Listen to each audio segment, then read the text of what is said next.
Welcome to the fourth episode of Precise Target's Thought Leadership Series, The Retail Record. In this episode, our CEO, Rob McGovern, sat down with Adam Heimlich, CEO and founder of Chalice Custom Algorithms. They discussed the topic of future-proofing your digital marketing for a cookie apocalypse. Enjoy. Hi, I'm Rob McGovern. I'm the founder of PreciseTarget. I'm Adam Heimlich. I'm the CEO and co-founder of Chalice Custom Algorithms. All right, great. Adam, I'm actually very excited that you're here, mainly because you're like one of the geniuses in programmatic. And I don't always get to ask questions of people like you. So I have a series of questions, and my goal is to ask the kind of questions my customers would ask, right? And that, and I will do it in a way that I won't be afraid to give you the tough questions that the customers might be afraid of. Yeah. Right? Maybe be a little nicer than a client. Yeah. Well, you know what I was hoping you could do is start at the beginning of Chalice and your entrepreneurial journey. So tell me about starting the company and what's the problem you're trying to solve. Yeah, I'm a career service guy. Most of my career at agencies and some consulting. And in late 2019, I looked out at the service world and said, you know, what advertisers can get is pretty much this consulting model where everyone's super smart and they get a deck with great advice and market trends. Or they could go this agency route where everybody is great at handling people and every meeting is catered and, you know, they pay on a % of spend.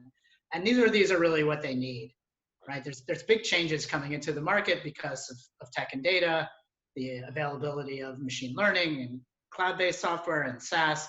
And the service the clients need is a lot like SaaS. They need it to be very modular, pay as you go, exactly what they need, when they need it, and have real flexibility, right? At some points in the process, they may need help with data science, they may need help with tech, but the whole science of acquisition has changed so much that clients just need exactly the service they need and no more. So that's the key insight. When you say service, is it technical service? Like, what is the service?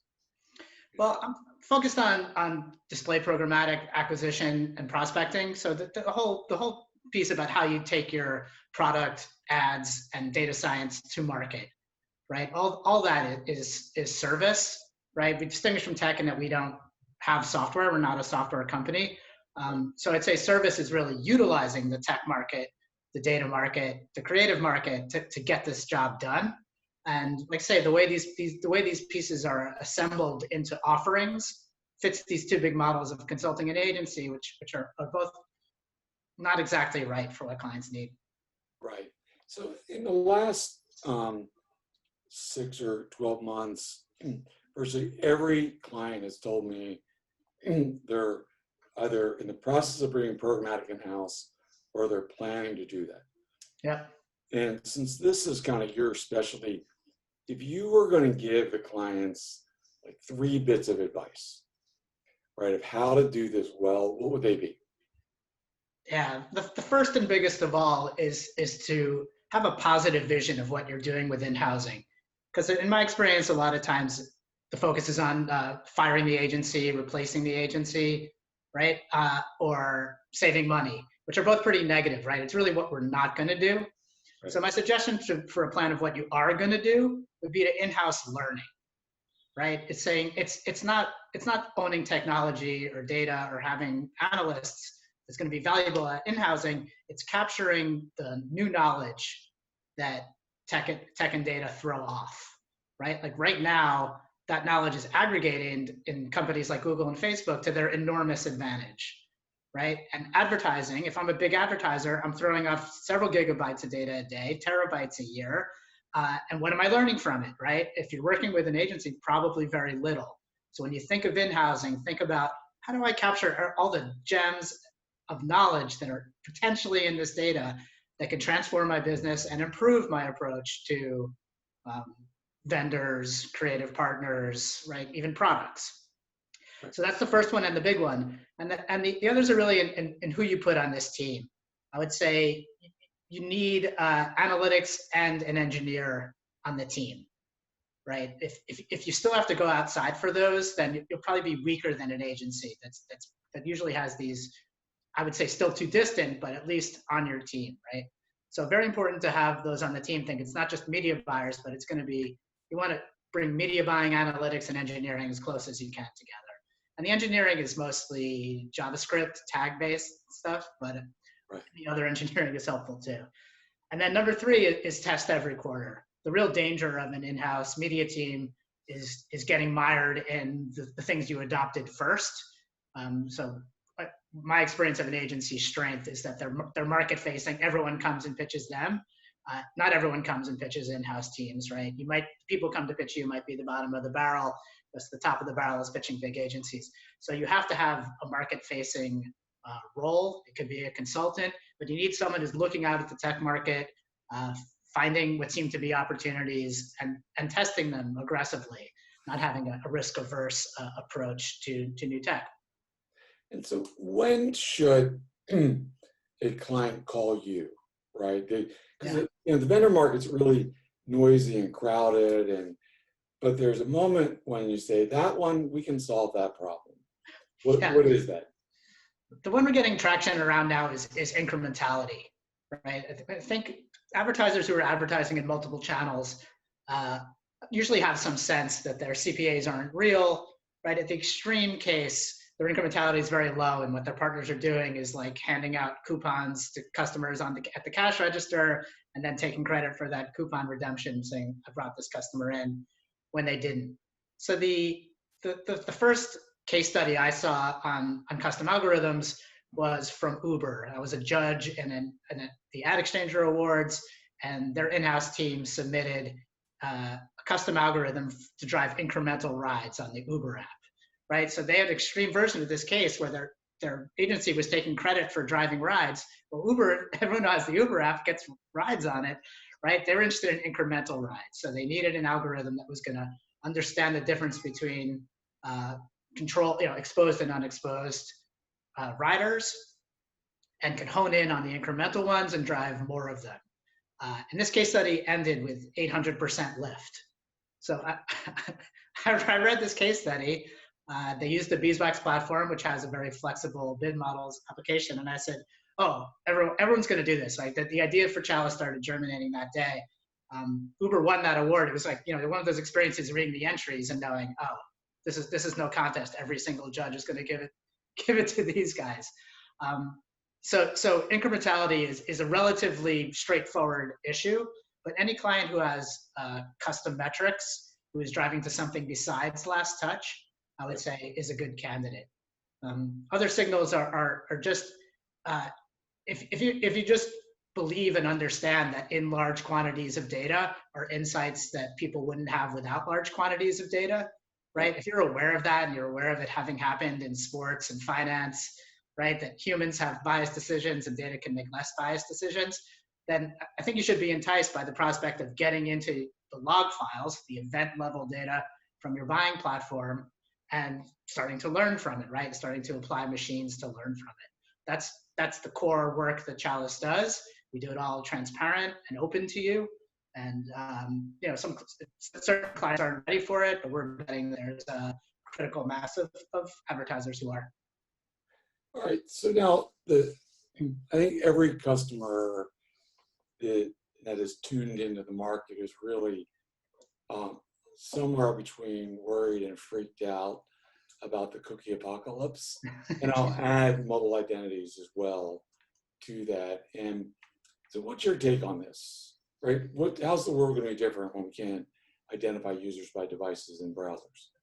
Yeah, I think there's a lot of confusion, right? I think the real risk of the situation is focusing it to the point that you don't worry about other things, right? Like it's a worry and should be a concern, but I've seen it cause a lot of people to be stagnant. And I think this is, in a down market is a terrible time to be stagnant because aggressive people are moving during these stagnant times, right? We're trying to leapfrog ahead and use this time wisely. And I think, right, there's a lot of danger of focusing on what might seem to be the end of the world, right? I think Ari Paparo called it cookie apocalypse as a joke, but it's caught on. People really take it tremendously seriously. So just to reset on cookies, right? At the beginning of digital, there was one-to-one tracking, right? You tracked everyone at the user level. And since cookies have been going away, maybe you've tracked only the cookies or only the exposed device IDs, or maybe you've tracked by IPs.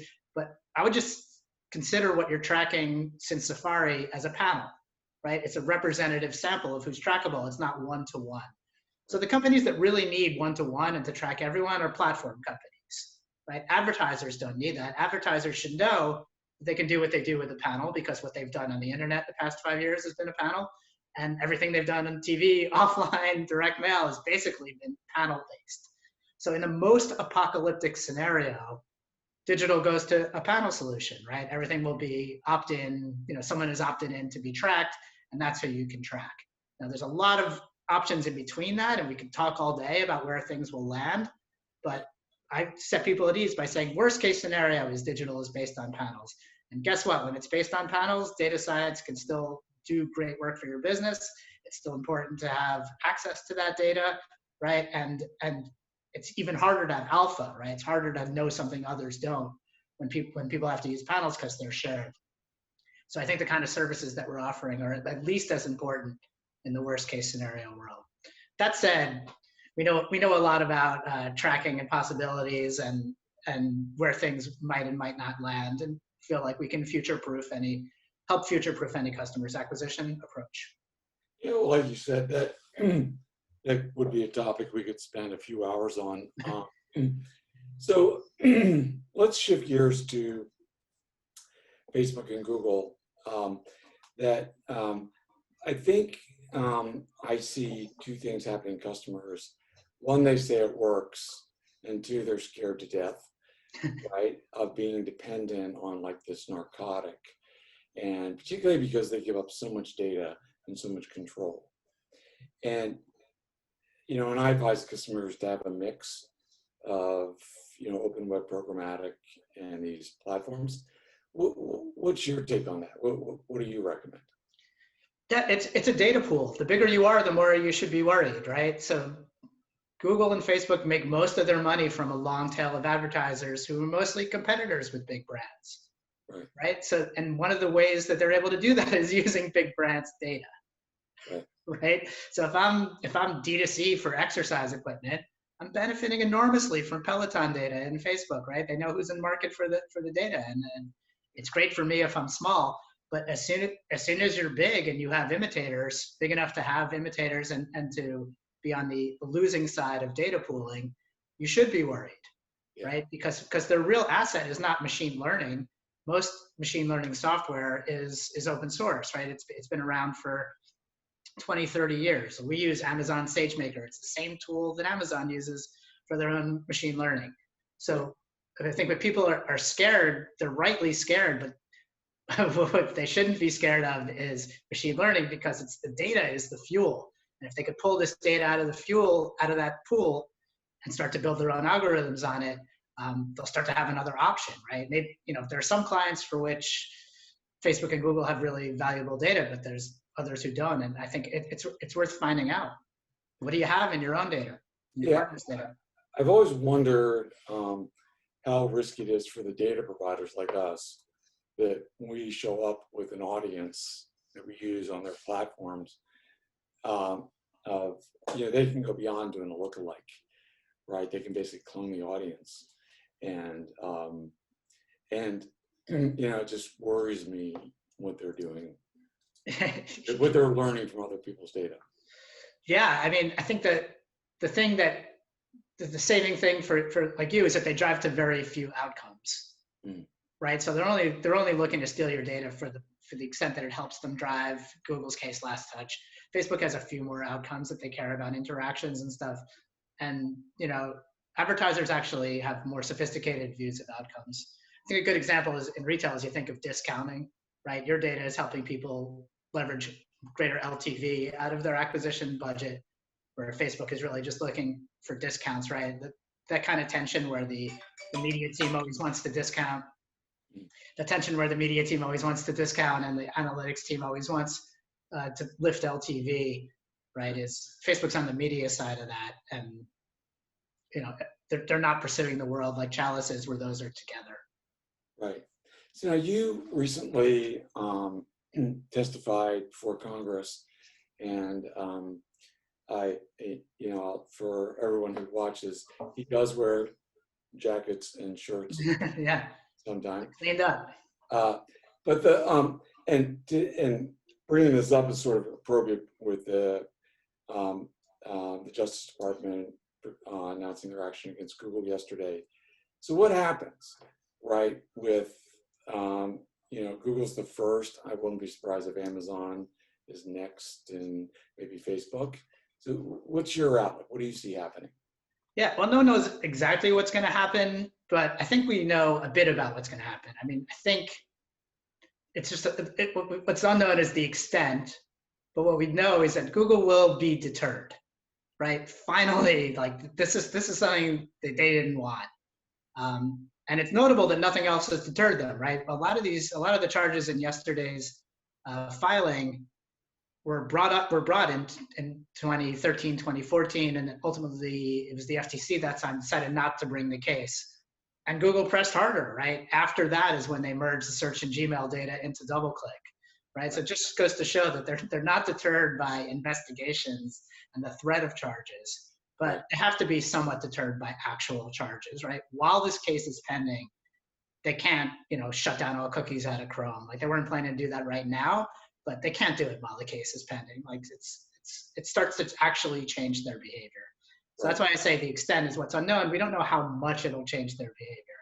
But I was celebrating yesterday because any change in Google's behavior is good for competitors, right? It's good for competition, and I would say for the market in general. If they can't engage in their normal competition crushing activities, that it'll be better for everyone. I think advertisers, that better it's a bit of a double-edged sword because it could mean price increases, right? One of Google's conducts is making things, especially ad serving, as well as targeting data, right, very cheap or free to many, many advertisers. And as Google starts to become deterred from anti-competitive conducts, there's a chance they might have to charge more for those. And again, I would consider that a good thing because it makes the market more competitive. I think overall, it'd be better for companies that rely on Google data and Google ad serving to look elsewhere and maybe pay more for it.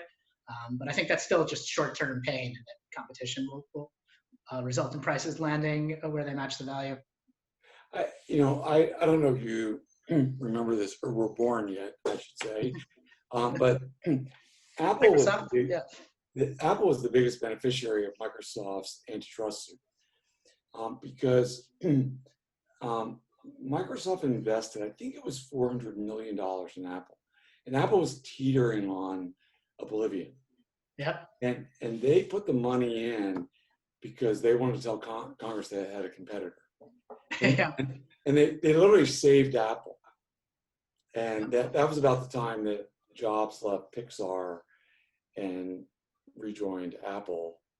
And so I don't think that was planned that way, but it was Apple benefited.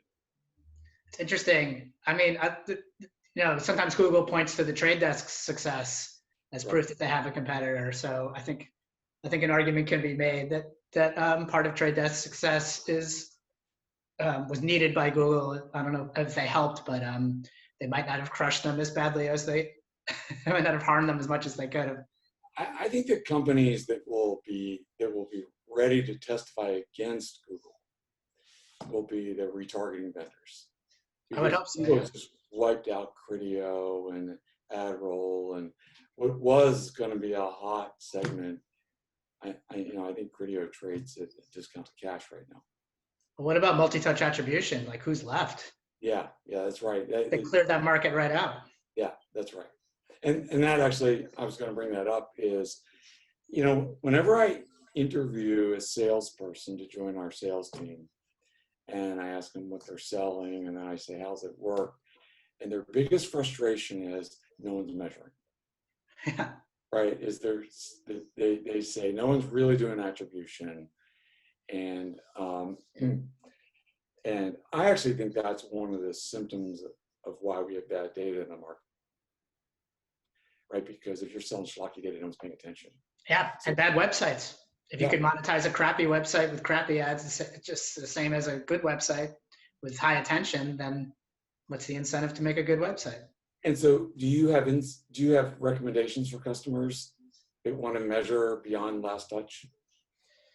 Yeah, I mean, we certainly help them get beyond last touch in a lot of ways. Like, since there's still plenty of customers using multi-touch and we could help with optimization to that, we think incrementality is the best route, test and control, scientific method. Like, I've just seen a lot of growth where I'd say 2 years ago, it was 2-3% of customers asking about it. Now 20-30% of customers have at least an interest in incrementality and have done some experimentation around test and control.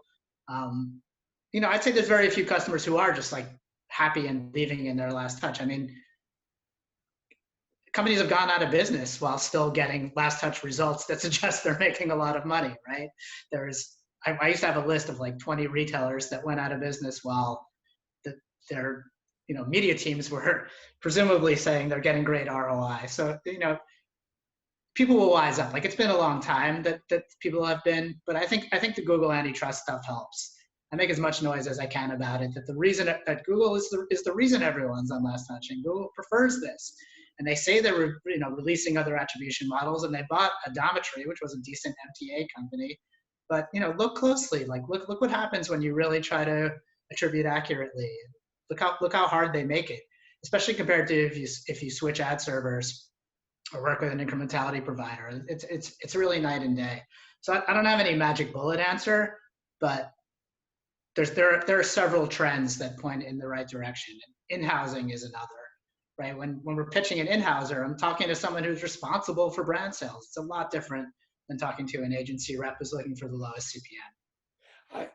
I've always thought that one of the dysfunctions in our marketplace is you have conflicting incentives, right? The brand wants to sell products, and the agency wants to buy media, right? Because that's where the commissions are, and they're conflicting objectives. Yep.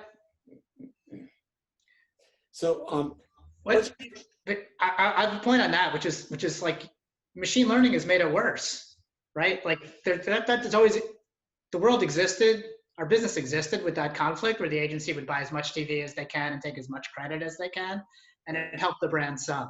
I think what no one foresaw is that machine learning would have this, what's it called, a descending spiral effect, right, where the agency like took, this piece where we get credit but don't have to do anything is the piece to grow, right? So that's where machine learning points right now. So this awesome power of data and machine learning is pointed at the agency's goal of getting credit for doing no work, right? So what was just, I think, like a minor schism between the incentives has grown and grown and grown over the years, right? Downward spiral and boiling frog metaphors at once. Yeah, whenever I talk to people at agencies, and talk to the youngest people that are on the account teams, and the ones that they're going into the into the trade desk seat or the media math seat and buying data, and I ask them, what works? How are you measuring? They're not measuring. They're not measuring. Yeah. I mean, I love buyers. I've worked with tons of buyers. I'm a programmatic buyer myself, and always have a lot of sympathy for them. But I'm going to hammer them now. Like, the first thing they learn, one of the first things you learn in how to optimize is the line item that's performing best, up the frequency, right? Serve as much as you can in the best performing line item. So what you're doing there is wasting the client's impressions, but that's just the really basic way to game the numbers, right? So I think regular people have an experience of that. Is, why do you get remarketed for stuff you just bought? We all get remarketed for the thing we just bought. That's because the programmatic buyer is piling impressions into the segment where you are, because you have low CPA. No matter how many impressions they waste in there, it's going to be pretty low. Right. So the combination of over budgeting and not frequency capping just creates this, right? So there's a lot of young buyers who only know this game. Right. They don't actually know how to market. Well, in our next lives, you and I will solve that problem. I'm working on it now. There's a lot of old school digital people like me. It's like Ronan, right? It sounds like you too, right? We're out in the market trying to fight the good fight and solve these problems. But these problems were present at the very beginning of digital, right? If you worked in the beginning, like we were trying to do things like incrementality and prospecting and better targeting, and it just it went away, and now it's coming back. Yeah. So let's switch to identities. CCPA is the wave. Yeah. Really spreading now, and it was actually a good thing, bad thing, depending on what side you're on, is because everyone wants to do business in California. It could have become the law of the land. The other states really don't have to do anything yet. And Yeah. what's your take on it? I mean, do you think this is all we're going to see, or is it going to go further in privacy? So I don't know. I mean, I think nobody really wants the laws to be different state by state. And I hope that doesn't happen. I don't think anyone wants that. So we may see federal legislation. I think the example of Europe shows that you don't really want to do privacy before antitrust, right? Google was able to weaponize GDPR and concentrate their power even more. They're even more dominant in Europe than here, and they use GDPR as a pretext for a bunch of conducts that they've been wanting to do for a long time. So I just don't think the distinctions that these laws have made are helpful, right? The CCPA is based on a data sale, which is, and then the distinction of a business. Like these distinctions that Google spans, it just ends up being bad for the market. I think there were useful distinctions for privacy, and that's an anonymous ID and an ID that's tied to a name, right? Like that's where the industry started. And if you worked only in anonymous IDs, you only had certain kinds of data, right? It was mostly browser data, and it was always aggregated, and it was fully anonymous. So the parties that started tying the IDs to names, which are LiveRamp, Google, and Facebook, like they should really carry the regulatory burden, right? Because what they do is that bothers consumers, right? If they're the yeah. So that, to me, that's the key distinction: is do you use and target anonymous IDs, or you use IDs that are tied to people's names, or are you one of these entities that brings the two together? Because to me, that's the dangerous stuff. And I feel like CCPA and GDPR really missed the mark in helping, really, frankly, helping Google and Facebook blur that distinction. Now, I haven't heard any war stories. I wonder if you have. Are there any consumers requesting their data and requesting to opt out? No, the opt-out rates are still really low. Like defenders of GDPR say, that's a bad signal, and it doesn't really represent the market. But at the beginning of digital, I worked at an agency where we had a lobbyist, and they did a whole bunch of testing to determine that most consumers don't care if they're tracked anonymously and sold as part of an aggregated segment of people who are interested in certain products, right? So that was the old wisdom. I think people do get legitimately freaked out when it's going to be tied to their name on a one-to-one basis, but even that doesn't seem to be driving a huge amount of opt-out. I don't know. I'm not a good focus group for it, since I support advertising. I always click yes on cookies. But what I would say to a privacy advocate is, like, my industry is quickly moving toward a world where advertising and targeting are based on email addresses, right? And that's less private. That's what these laws have brought. Like, advertising is a legitimate business. It's very important for companies that they can prospect and acquire. It makes all goods cheaper. It drives innovation when advertising is effective. And they're going to find their ways to target, right? If you take away cookies, they're going to base it on email addresses, right? So be careful when you regulate. You might make privacy worse. And I would say, like, learn a bit about how this industry grew up, like, how cookies work, how cookie syncing works. A lot of it is nowhere near as nefarious as what people imagine. Nowhere near as nefarious as what Facebook did, resulting in the Cambridge Analytica scandal. What most programmatic companies do is nothing like what Google does in collecting and merging data across Android, DoubleClick, Chrome, YouTube, search, Waze, Fitbit. Like, those are extreme examples, and that's where the regulation needs to be. Yeah, I'm always shocked that, like, I dropped out of Facebook and Twitter, and I'm very careful because I understand the data business, but no one else in the data industry seems to care, right? Like, the data people, like, I'm saying, really? Like, that app on your phone, they can get everything on that phone. Yeah, it's tough. A lot of times the people who care most, the privacy advocates, usually have a very negative view of advertising. Right. And like it's tough to get regulators to focus on how I would frame the problem is how to balance privacy and interoperability, which is what business people like you and me and our clients really need. Right, right.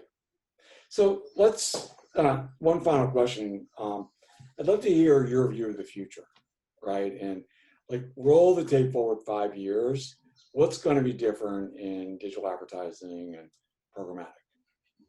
Yeah, excuse me. I think that I hope that what we've invented in Chalice custom algorithms, where our business model is a fee for usage on an algorithm, will be common in the service market, right? Of really targeted services on a pay-per-use basis. It's kind of like SaaS, although service as service doesn't have much of a ring to it. But the idea is that modular, pay-as-you-go services around the things that are really emerging as very important to businesses, and I think we could feel confident will be very important. Data science, machine learning, performance, cloud computing, flexibility of integrations, right? So it's all cloud, SaaS, all this stuff that's become much cheaper and faster, right? Clients need a way into this world that's not going to be like having like a huge scoped project all the time or an agency of record covering everything. We think that these much lighter service models, much more flexible, and then a range of clients using them in different ways is where things land. I don't know if that's clear, but that's clear in my head. What you're saying is consistent with Goldman Sachs recently wrote a paper. It was titled EAAS, Everything as a Service. Yeah. Right, and it virtually every business function is outsourceable to an expert now. Right? Yeah, I think right. It's tough to explain across a market, but if you're talking to a single advertiser, you could actually sit down in a couple of hours and be like, what do you really need on staff and what do you really need to outsource, right? They have a clearer goal in mind. And as I suggested, that clear goal should be setting up learning loops where you're benefiting from your own data. And on the single advertiser level, it's not that hard. I think that's really the transformation that we'll see in advertising.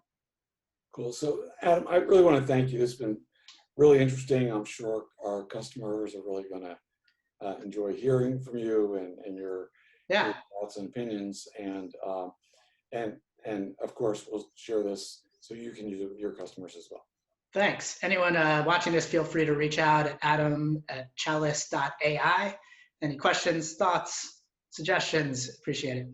Yeah, and we'll make sure to put identity information on the webpage where they can view this. Cool. So they know how to get to you. Thanks a lot, Rob. This is a great set of questions and really fun conversation to have. I really appreciate you inviting me and serving these up. All right. Well, thanks for joining us.